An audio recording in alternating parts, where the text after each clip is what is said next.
জয় গৌর, জয় নিতাই। আজ 27শে জ্যৈষ্ঠ 1433 ও 11ই জুন 2026 বৃহস্পতিবার, একাদশী কমলা। এই কমলা একাদশীর দিন আমি শ্রী চৈতন্য চরিতামৃত পাঠ করছি।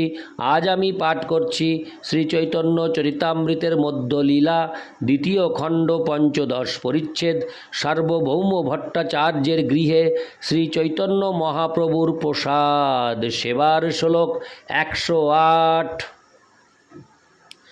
অচ্যুতম কেশবম কৃষ্ণ দামোদরম রামনারায়ণম জানকী বল্লভম। শ্লোক 108।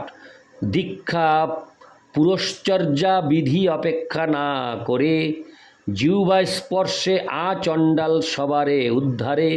শ্লোকার্থ: ভগবানের দিব্যনাম কীর্তন দীক্ষা পুরশ্চর্যা ইত্যাদি বিধির অপেক্ষা করে না, কেবলমাত্র জিহ্বাকে স্পর্শ করার প্রভাবেই তা আচণ্ডাল সকলকে উদ্ধার করে।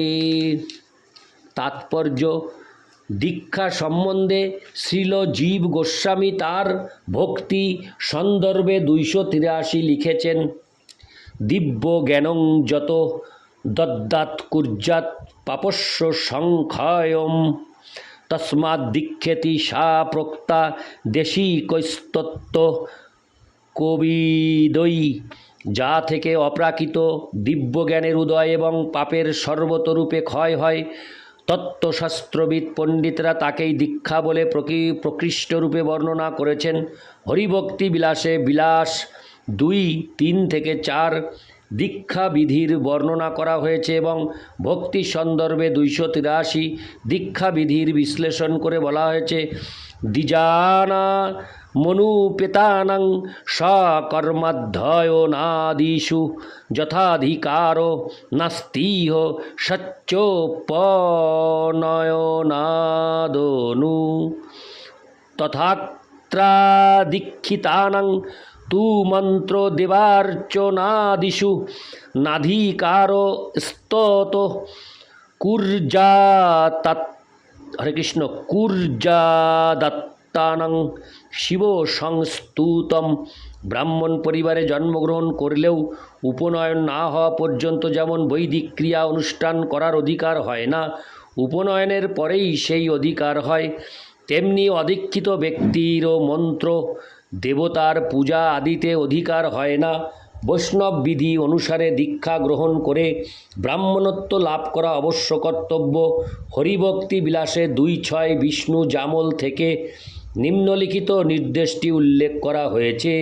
অদীক্ষিতস্য বামরু কৃতং সর্বং নিরর্থকম পশুজনীমোবাপ্নতি দীক্ষা বিরহিত জন। সদ্গুরুর কাছে দীক্ষিত না হওয়া পর্যন্ত সব রকম পারমার্থিক কার্যকলাপ নিরর্থক হয়। যথাযথভাবে দীক্ষিত হননি যেই ব্যক্তি, তিনি পুনরায় পশুজনিতে অধঃপতিত হতে পারেন।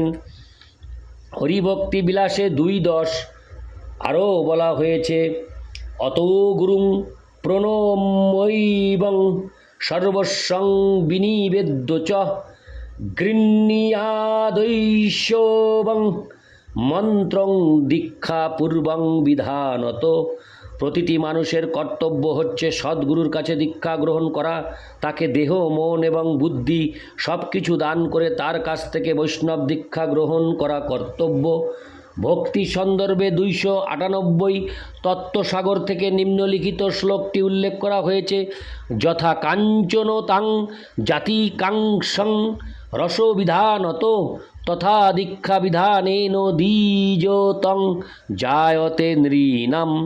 পারদের সংস্পর্শে রাসায়নিক ক্রিয়ার প্রভাবে কাঁসা যেমন সোনায় পরিণত হয়, তেমনি যথাযথভাবে দীক্ষা গ্রহণের ফলে মানুষ ব্রাহ্মণোচিত সমস্ত গুণাবলী অর্জন করেন। হরিভক্তি বিলাসে 17, 11-12 পুরশ্চর্যা আলোচনা করে অগস্ত্য সংহিতা থেকে নিম্নলিখিত শ্লোক দুটির উল্লেখ করা হয়েছে। পূজা ত্রৈকালী। হরে কৃষ্ণ। পূজা ত্রৈকালিকী নিত্যং জপস্তর্পণমেব চ হোম ব্রাহ্মণ ভুক্তিশ্চ পুরশ্চরণমুচ্যতে। হরে কৃষ্ণ।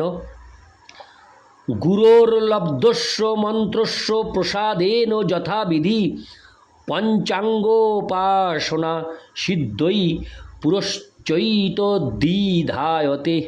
প্রাতকাল, মধ্যাহ্ন, সায়াহ্ন এই ত্রিকালে নিত্য পূজা, নিত্য জপ, নিত্য তর্পণ, নিত্য হোম, নিত্য ব্রাহ্মণ ভোজন, এই পঞ্চবিধ ক্রিয়াকে পুরশ্চরণ বলা হয়। সদ্গুরুর কৃপার প্রভাবে প্রাপ্ত মন্ত্র সিদ্ধির জন্য প্রথমেই পঞ্চাঙ্গ উপাসনার বিধান, এই জন্যই তা পুরশ্চরণ নামে কথিত। পুরো কথাটির অর্থ হচ্ছে পূর্বে, চর্যা মানে কার্যকলাপ। এই সমস্ত কার্যকলাপের প্রয়োজন রয়েছে বলে আমরা আমাদের আন্তর্জাতিক কৃষ্ণ ভাবনামৃত সঙ্গে সদস্যদের যোগদান করা মাত্রই দীক্ষা দিই না। দীক্ষা প্রার্থীকে 6 মাস আরতিতে যোগদান করতে হয় এবং শাস্ত্র আলোচনা শ্রবণ করতে হয়, বিধিনিষেধ পালন করতে হয় এবং ভক্ত সঙ্গ করতে হয়। এই পুরশ্চর্যা বিধি অনুশীলন করার ফলে কেউ যখন যথাযথভাবে পারমার্থিক পথে উন্নতি লাভ করেন, তখন মন্দিরের অধ্যক্ষ তাকে দীক্ষার জন্য অনুমোদন করেন। এমন নয় যে উপযুক্ত যোগ্যতা ব্যতীতই যাকে তাকে হঠাৎ দীক্ষা দিয়ে দেওয়া হবে। কেউ যখন প্রতিদিন 16 মালা হরে কৃষ্ণ মহামন্ত্র জপ করে, বিধিনিষেধগুলি অনুসরণ করে এবং নিয়মিতভাবে কৃষ্ণকথা শ্রবণ করার ফলে পরমার্থিক মার্গে আরও অগ্রসর হয়, তখন পরবর্তী 6 মাসের পর তাকে উপনয়ন দীক্ষা, ব্রাহ্মণ দীক্ষা দেওয়া হয়। হরিভক্তি বিলাসে 17, 4, 5, 7 বর্ণনা করা হয়েছে।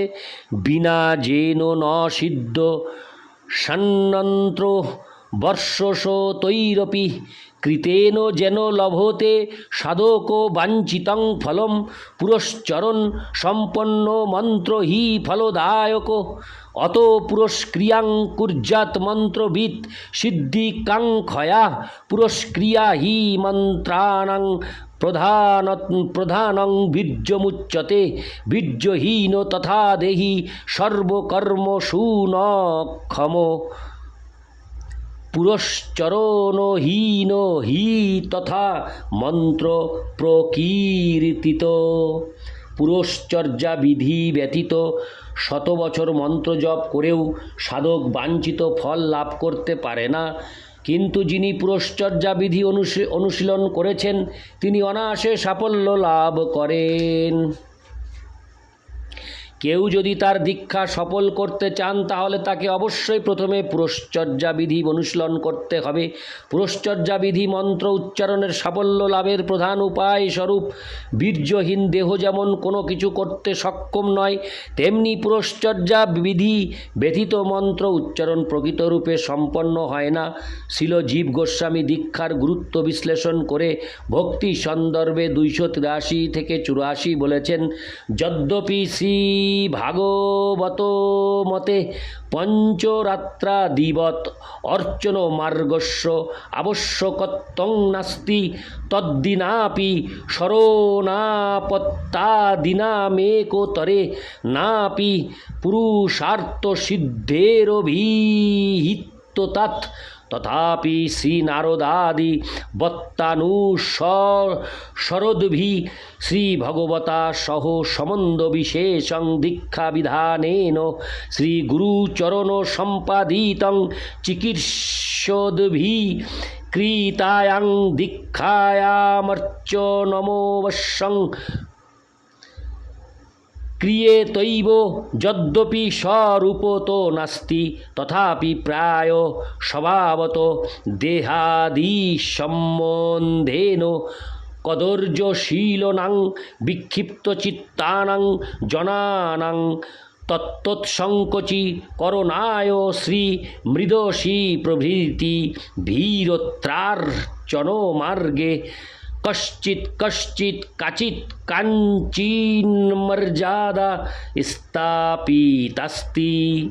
শ্রীমদ্ ভাগবতের মতে ঠিক যেমন পঞ্চরাত্র এবং অন্যান্য শাস্ত্র গ্রন্থের নির্দিষ্ট বিধিবিধান অনুশীলন আবশ্যক নয়, তেমনি বিগ্রহ পূজার পদ্ধতি প্রকৃতপক্ষে বাধ্যতামূলক নয়।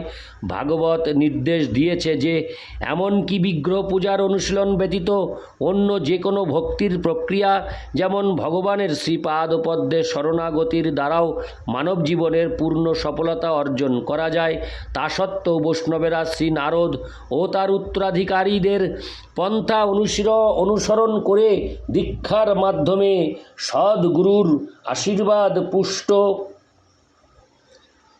হয়ে ভগবানের সঙ্গে ব্যক্তিগত সম্পর্ক স্থাপনের জন্য চেষ্টা করেন এবং এই প্রথায় দীক্ষা গ্রহণের সময় ভক্তরা বিগ্রহ অর্চনায় নিয়োজিত হতে বাধ্য হন।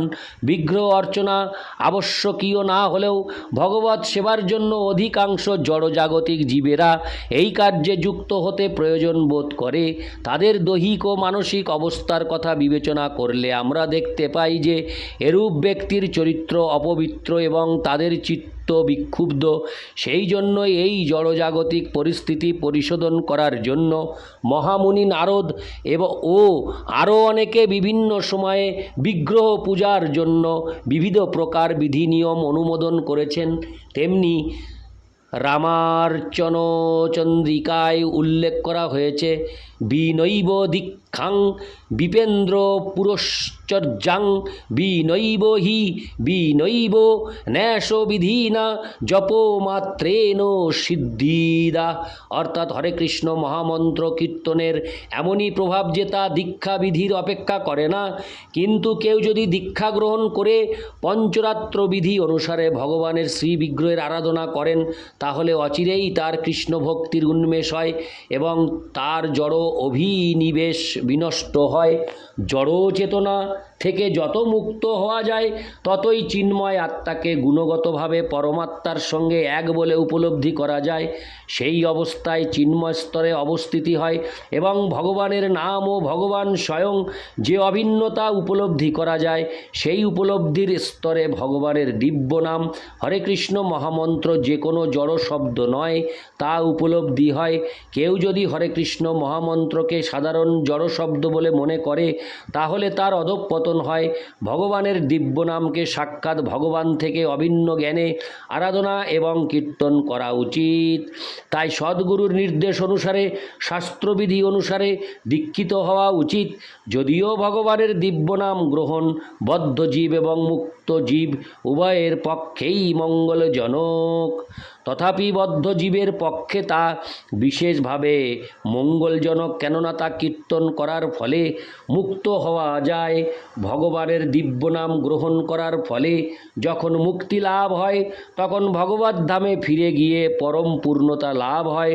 শ্রী চৈতন্য মহাপ্রভুর বর্ণনা অনুসারে কৃষ্ণ মন্ত্র হইতে হবে সংসার মোচন, কৃষ্ণ নাম হইতে পাবে কৃষ্ণের চরণ। চৈতন্য চরিতামৃত আদি 7:73। কেবল হরে কৃষ্ণ মহামন্ত্র কীর্তন করার ফলে জড়জগতের বন্ধন থেকে মুক্ত হওয়া যায়। প্রকৃতপক্ষে কেবলমাত্র হরে কৃষ্ণ মহামন্ত্র কীর্তন করার ফলে শ্রীকৃষ্ণের শ্রীপাদপদ্মে আশ্রয় লাভ করা যায়। নিরপরাধে কৃষ্ণ নাম গ্রহণ দীক্ষাবিধির উপর নির্ভর করে না। শ্রীকৃষ্ণ থেকে অভিন্ন কৃষ্ণ নাম সাক্ষাৎ মহামন্ত্র হওয়ায় কোনো পাঞ্চরাত্রিক বিধানের অনুগত নয়, যদিও দীক্ষা পুরশ্চর্যা বা পুরশ্চরণের উপর নির্ভর করতে পারে, কিন্তু ভগবানের নাম কীর্তন পুরশ্চর্যা বিধি বা কোনো বিধিরও অপেক্ষা করে না। নিরপরাধে একবার নাম উচ্চারণের ফলেই যখন পুরশ্চর্যার প্রাপ্ত সমস্ত ফল লাভ হয়, তাই সেই নামের পুরশ্চরণের অপেক্ষা নেই। নামের জিহ্বা স্পর্শে উদ্ধার সাধন। এখানে জিহ্বা শব্দে সেবন মুখ জিহ্বাকেই বোঝাতে হবে, তা না হলে জড় ভোগোন্মুখ জিহ্বাতে অপরাধ বর্তমান থাকায় তাতে শ্রীকৃষ্ণ নাম কখনোই উদিত হন না। তাই ভক্তিরসামৃত সিন্ধু গ্রন্থে পূর্ববিভাগ সাধন ভক্তি লহরী বলা হয়েছে। অত শ্রীকৃষ্ণ নামাদি ন ভবেদ গ্রাহ্যমিন্দ্রিয়ৈ সেবন্মুখে হি জিহ্বাদৌ স্বয়মেব স্ফুরত্তদ। শ্রীচৈতন্য চরিতামৃতে মধ্যলীলা 17:134 বলা হয়েছে, অতএব কৃষ্ণের নাম দেহ বিলাস প্রাকৃতেন্দ্রিয় গ্রাহ্য নহে, হয় স্বপ্রকাশ। শ্রীকৃষ্ণের নাম রূপ লীলা বিলাস প্রাকৃত ইন্দ্রিয় গ্রাহ্য নয়, কিন্তু কেউ যখন ভক্তি সহকারে ভগবানের সেবায় যুক্ত হন তখন ভগবানের নাম রূপ লীলা ইত্যাদি স্বপ্রকাশিত হন। ইতি শ্লোক 108। অচ্যুতম কেশবম কৃষ্ণ দামোদরম রাম নারায়ণম জানকী বল্লভম। জয় গৌর, জয় নিতাই।